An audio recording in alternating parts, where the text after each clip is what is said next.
girdikçe hayatıma,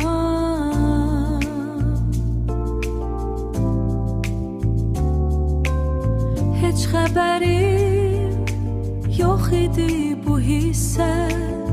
Gözlerin danıştı sözlerden evvel, gözlerin danıştı senin o bakışında.